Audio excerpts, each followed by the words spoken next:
Dulu tumbuhnya indah disangko sampai urenyo maracun badan.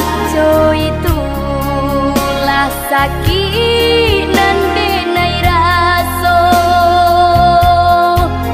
lai baran tiang bapu jua anggan.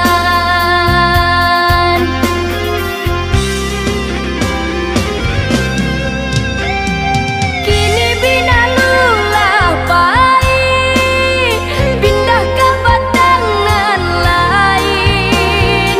Ampunan Allah tak jadi indah kan dinai tangisi.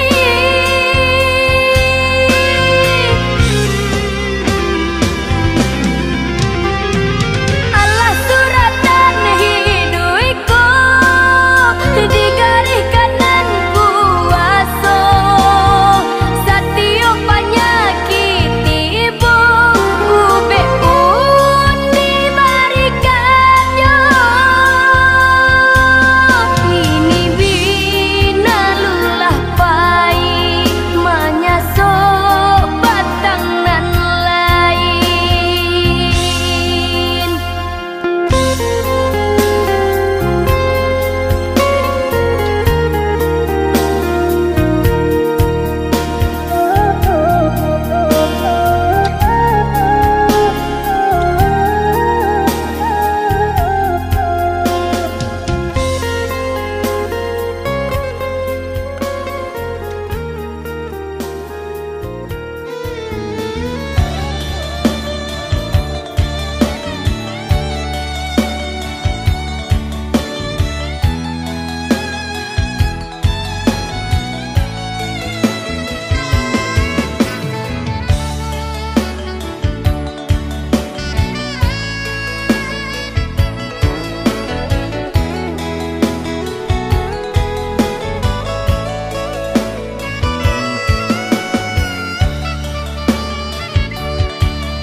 Hidup di kampung sagalo tidong sansailah badan tak baharago biarlah jauh dagang karantau bansai nanti dong nan kamanyilah.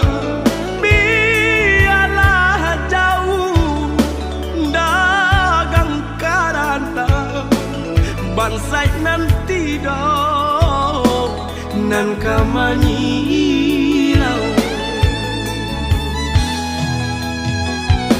Apo kadayo dekna kodong sauhala putui jadi pun patah bidua tarapuang badai mandarong olyang dilamun de ombak gadang bidua tarapuang badai mandarong olyang dilamun de ombak gadang.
cadia pun patah bidua tarapuang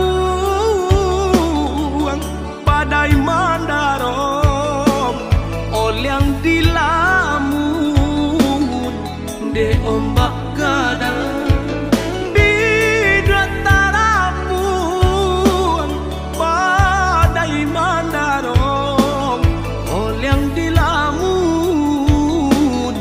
de ombak gadang